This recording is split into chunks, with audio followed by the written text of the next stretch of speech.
नमस्कार, ये आकाशवाणी शिमला है। अब आप प्रभा शर्मा से प्रादेशिक समाचार सुनिए। आज के मुख्य समाचार। उप मुख्यमंत्री मुकेश अग्निहोत्री ने कहा, राजनीतिक व आर्थिक मोर्चे पर राज्य सरकार को अस्थिर करने के भाजपा के प्रयास नहीं होंगे कामयाब। राज्य सरकार के 2 साल के कार्यकाल के जश्न के खिलाफ 7 दिसंबर से प्रदेश भर में धरना प्रदर्शन करेगी भाजपा। सहकारिता क्षेत्र को सुदृढ़ करने के उद्देश्य से राज्य स्तरीय सहकारी सम्मेलन मशोबरा में शुरू, 300 प्रतिनिधि ले रहे भाग।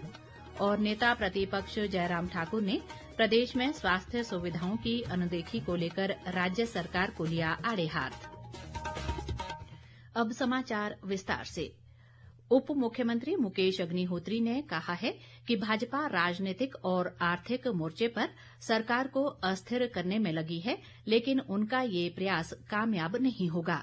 आज शिमला में पत्रकारों से बातचीत में उन्होंने कहा कि कांग्रेस सरकार 5 साल का कार्यकाल पूरा करेगी और चुनाव के समय लोगों को दी गई 10 गारंटियों को भी पूरा किया जाएगा।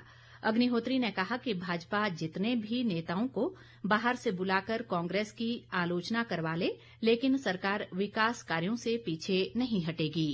हिमाचल प्रदेश की कांग्रेस की सरकार अपने कार्यकाल के 2 साल पूरा करने जा रही है और 2 सालों का कार्यक्रम बिलासपुर में होने जा रहा है। जैसे ही सरकार के 2 साल पूरे होने जा रहे हैं तो राज्य की भारतीय जनता पार्टी ने एक बार फिर से हो हल्ला मचाना शुरू कर दिया है। लगातार सत्ता से बाहर होने के बाद इन्होंने इन 2 सालों के दौरान लगातार हिमाचल प्रदेश की सरकार को गिराने के लिए साजिश षड्यंत्र रचे और भाजपा का जो प्रदेश नेतृत्व है इस समय लगातार उनका प्रयास रहा कि केंद्र के साथ मिलके किसी भी ढंग से हिमाचल प्रदेश की सरकार को गिराया जाए और रचनात्मक विपक्ष की भूमिका उन्होंने एक भी दिन नहीं निभाई। लगातार अटेम्प्ट्स उन्होंने की और उन अटेम्प्ट्स में वो विफल हुए और आज भी हिमाचल प्रदेश में कांग्रेस की सरकार कायम है।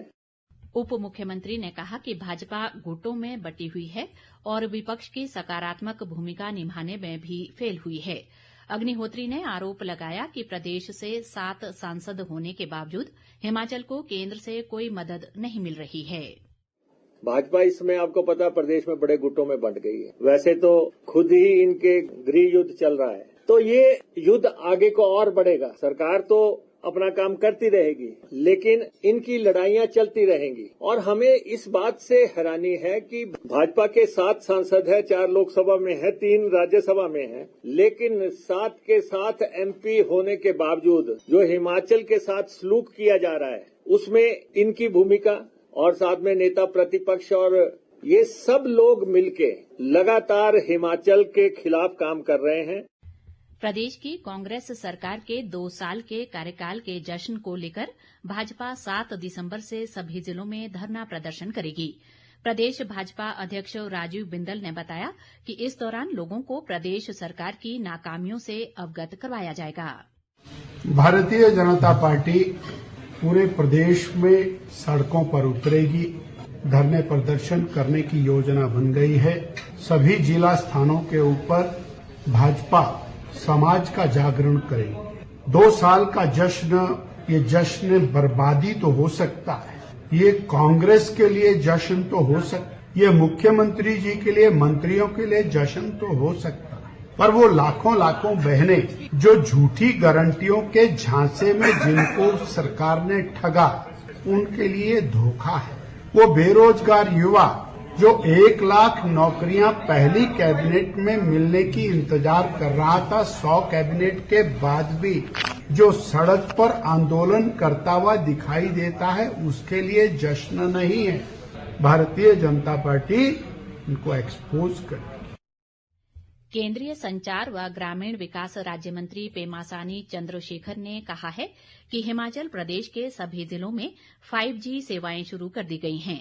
सांसद सुरेश कश्यप द्वारा लोकसभा में पूछे गए एक सवाल का जवाब देते हुए उन्होंने ये जानकारी दी। केंद्रीय राज्य मंत्री ने बताया कि 31 अक्तूबर 2024 तक देश भर में 4,06,000 से अधिक 5G BTS स्थापित किए जा चुके हैं, जिनमें हिमाचल प्रदेश में स्थापित 4,256 BTS भी शामिल हैं। केंद्रीय ग्रामीण विकास राज्य मंत्री कमलेश पासवान ने बताया है कि हिमाचल प्रदेश के जनजातीय क्षेत्रों में प्रधानमंत्री ग्राम सड़क योजना के चौथे चरण के कार्य का सर्वे शुरू किया गया है।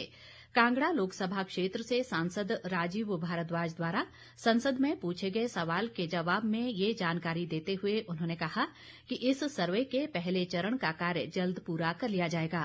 केंद्रीय राज्य मंत्री ने कहा कि सर्वे के तहत 25 नवंबर 2024 तक चंबा, किन्नौर और लाहौल स्पीति जिलों के 106 गांवों का सर्वे कार्य पूरा कर लिया गया है। प्रादेशिक समाचार बुलेटिन में आपका फिर स्वागत है।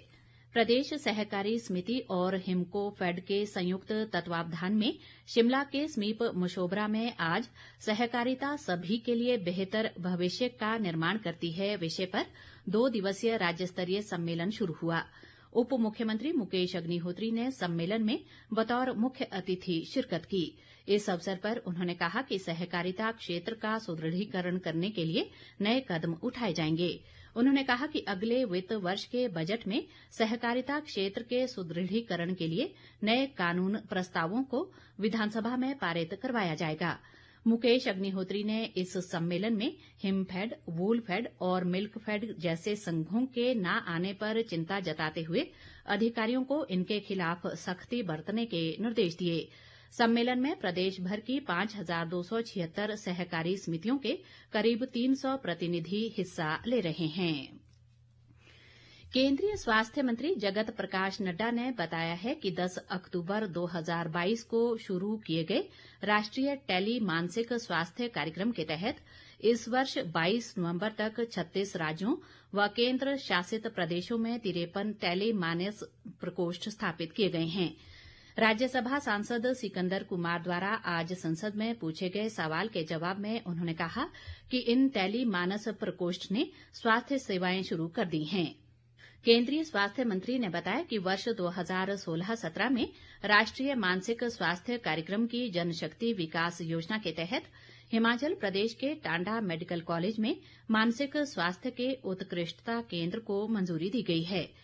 सांसद सिकंदर कुमार के एक अन्य सवाल के जवाब में केंद्रीय राज्य मंत्री नीमूबेन जयंतीबाई बामणिया ने बताया कि वास्तविक लाभार्थी को केवल आधार प्रमाणीकरण न होने या अन्य तकनीकी कारणों की विफलता से सब्सिडी वाले खाद्यान्न का कोटा प्राप्त करने से वंचित नहीं किया जाना चाहिए। सिकंदर कुमार के एक सवाल के जवाब में केंद्रीय आयुष राज्य मंत्री प्रताप राव जाधव ने बताया कि हिमाचल में पौधों व जड़ी बूटियों के लिए और अधिक क्लस्टर केंद्र स्थापित करने को लेकर कोई प्रस्ताव राज्य सरकार से प्राप्त नहीं हुआ है। चंबा जिला में CSR से संबंधित कार्यों को लेकर विधानसभा अध्यक्ष कुलदीप सिंह पठानिया की अध्यक्षता में आज चंबा में एक समीक्षा बैठक का आयोजन किया गया। उन्होंने बैठक में उपस्थित विभिन्न जल विद्युत परियोजनाओं के प्रतिनिधियों को CSR के तहत होने वाले कार्यों की गुणवत्ता सुनिश्चित करने के निर्देश दिए। पठानिया ने कहा कि चंबा जिला में CSR के तहत करीब 22 करोड़ रुपए के विकास कार्य करवाए जा रहे हैं। इस बीच विधानसभा अध्यक्ष ने जिला कल्याण समिति की बैठक की भी अध्यक्षता की। नेता प्रतिपक्ष जयराम ठाकुर ने राज्य के स्वास्थ्य संस्थानों में दवाइयां उपलब्ध न होने पर प्रदेश सरकार और मुख्यमंत्री सुखविंदर सिंह सुक्खू की कड़ी आलोचना की है। शिमला से जारी एक बयान में उन्होंने कहा कि प्रदेश की राजधानी में स्थित IGMC में कैंसर के मरीजों को सरकार दवाइयां उपलब्ध नहीं करवा पा रही है और ओपन हार्ट सर्जरी के मरीज ऑपरेशन बेड से लौटाए जा रहे हैं। जयराम ठाकुर ने कहा कि बीमार लोगों के साथ नाइंसाफी करने के बाद प्रदेश सरकार व उसके मुखिया राज्य में अंतर्राष्ट्रीय स्तर की स्वास्थ्य व्यवस्था करने के दावे कर रहे हैं।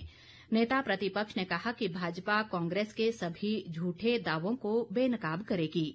उन्होंने मुख्यमंत्री से प्रदेश के लोगों को उचित स्वास्थ्य व्यवस्था उपलब्ध करवाने के लिए गंभीरता से कार्य करने की सलाह दी है।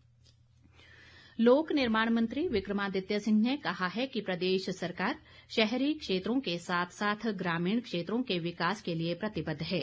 वे आज शिमला ग्रामीण विधानसभा क्षेत्र के तहत बाग पंचायत में 8 करोड़ रुपए की लागत से निर्मित 3 संपर्क सड़कों के शुभारंभ अवसर पर बोल रहे थे।